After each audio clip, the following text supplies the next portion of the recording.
বাংলাদেশে হঠাৎ করে মেজর ডালিম এর আত্মপ্রকাশ বা ওনাকে সামনে নিয়ে আসা হলো, এই বিষয়টাকে আপনি আসলে কিভাবে দেখছেন? এটা কি, এটার আসলে নেপথ্য কারণটা কি? আসলে দেখেন, মেজর ডালিম ওনারা 71-এর স্বাধীনতার যোদ্ধা ছিলেন। ওনারা তখনকার ঘটনা প্রবাহ প্রত্যক্ষ করেছেন। আমাদের তো স্বাধীনতার সময় জন্মই হয় নাই। আমার জন্ম 72-তে।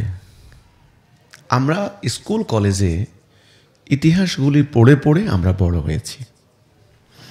আওয়ামী লীগ যখন ক্ষমতায় ছিল তখন মেজর ডালিম সম্পর্কে আমাদের ভিলেন, হ্যাঁ, আমাদের একটা ধারণা দেওয়া হয়েছে ভিলেন হিসেবে, ভিলেন, বাংলাদেশের শত্রু, একেবারে সোজা কথা হিসাবে। তো তো উনার বই দু একটি পড়েছি, এবং অ্যান্থনি ম্যাসকারেনহাসের যে লেখাটা, হ্যাঁ, যে বইটা, সেটাও কিন্তু আমি পড়েছি। ওই জাতীয় বইগুলি আমার হাতে এসেছে, কলেজ লাইফে এসেছে, আমরা কিন্তু এগুলো পেয়েছি। আচ্ছা। এবং কি মেজর জলিল, হ্যাঁ, মেজর জলিল অরক্ষিত স্বাধীনতা, এই বইগুলোও কিন্তু পড়েছি।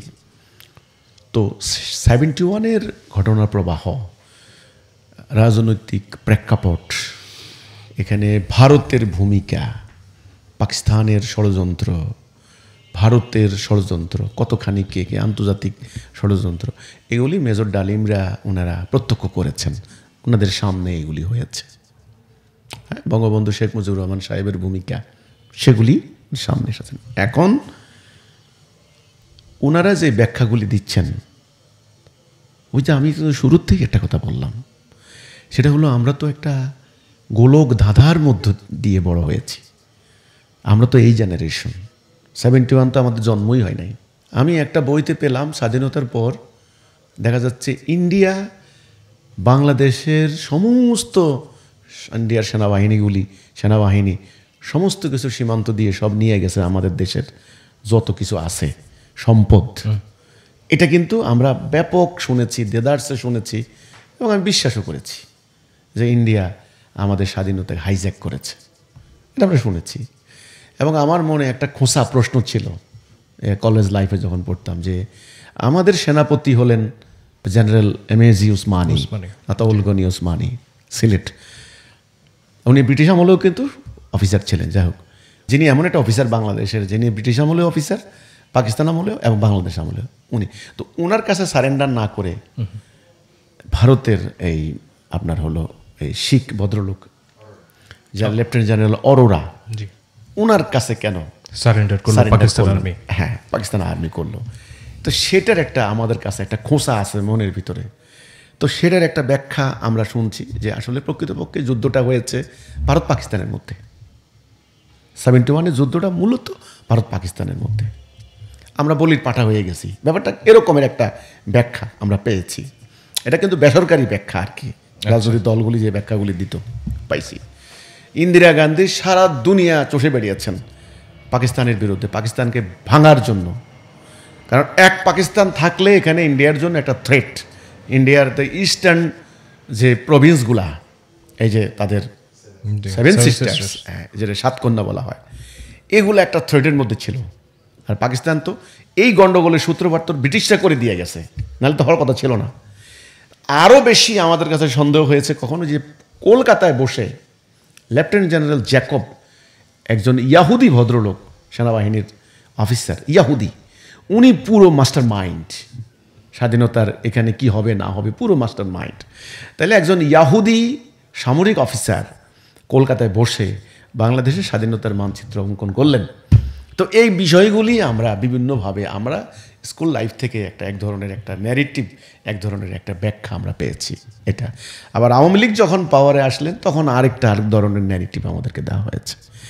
এখন মেজর ডালিম সাহেব তিনি যে ব্যাখ্যা দিচ্ছেন, যে জিনিসগুলি দিচ্ছেন, সেগুলি আমি ইতিহাসের নিরিখে সেগুলি যদি এখন ব্যাখ্যা করতে গিয়ে আমাকে যদি কথা বলতে হয়, তাহলে এখানে অনেক কথা আছে। শুধু আমি একটা কথার মধ্যে শেষ করে দেব, সেটা হলো আসলে আমাদের এই ইতিহাস, ওনার একটা কথা আমি নেব একটা, সেটা হলো স্টুডেন্টরা যে কথাটা বলেছিল যে স্বাধীনতা 24-এর স্বাধীনতা। মেজর ডালিম বলেছিলেন যে স্বাধীনতা হয়নি, স্বাধীনতা বাকি আছে। এইটা তাহলে কিসের স্বাধীনতা? কোথা থেকে স্বাধীনতা হবে? পাকিস্তান থেকে আলাদা হওয়া, এটাকে স্বাধীনতার ব্যাখ্যা দিবেন? আবার 47-এ ভারত থেকে আলাদা হয়ে আমরা কি আসলে স্বাধীন হলাম? নাকি 24 সালে আওয়ামী লীগকে খেদিয়ে আমরা স্বাধীন হলাম? স্বাধীনতা কি? আমার ব্যাখ্যাও আছে একটা, আমি যেটা দিচ্ছি, যেটা এটা প্রকৃত স্বাধীনতা নয়। স্বাধীনতা হবে সেদিন যেদিন আমরা আল্লাহর বান্দা হিসাবে স্বাধীনভাবে আল্লাহর আনুগত্য করতে পারবো, আল্লাহর হুকুম মানতে পারবো, আল্লাহর দাসত্ব করতে পারবো। আমি মনে করি সেদিন হবে আমরা প্রকৃতপক্ষে স্বাধীন, প্রকৃত অর্থে স্বাধীন।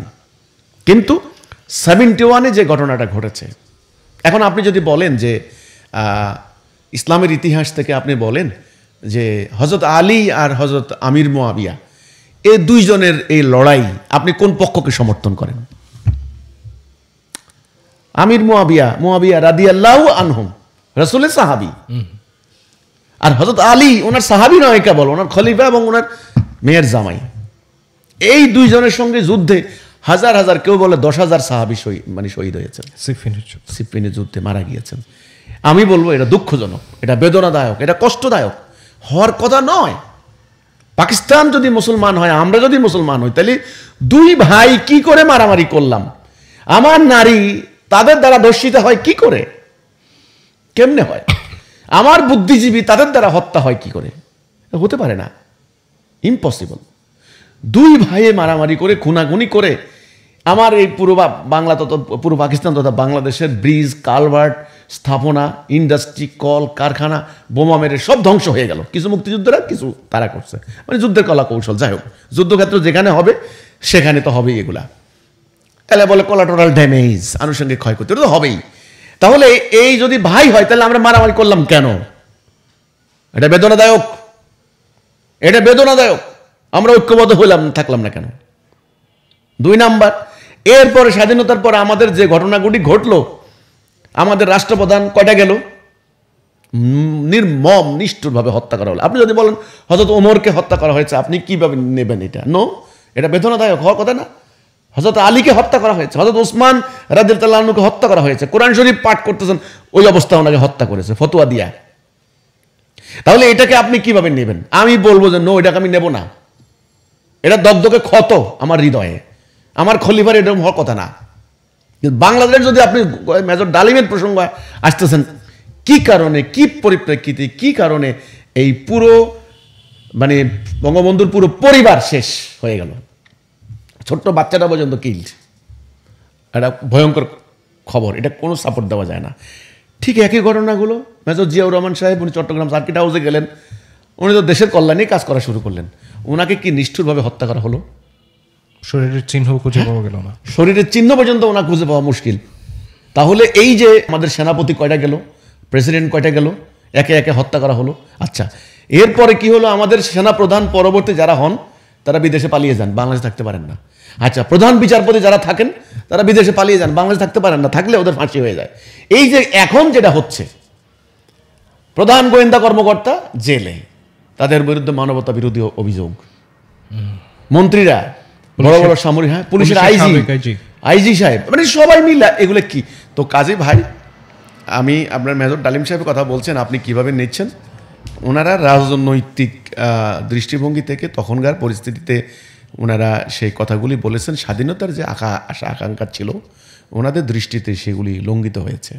71 সালের পরে আপনারা জানেন যে জাতীয় সমাজতান্ত্রিক দল জাসদ, তারাও বলতো যে স্বাধীনতা, প্রকৃত স্বাধীনতা হয় নাই, আমরা ভারতের কলোনির আন্ডারে চলে গেছি, ভারতের হেজিমনির আন্ডারে চলে গেছি, প্রকৃত স্বাধীনতা হয়নি।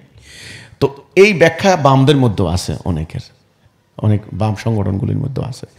তো সেটার কারণে তো এই যে হত্যা, পাল্টা হত্যা, পাল্টা কু, তারপরে এরপরে এটা দায়ে ফাঁসি দেওয়া, কি হচ্ছে কি?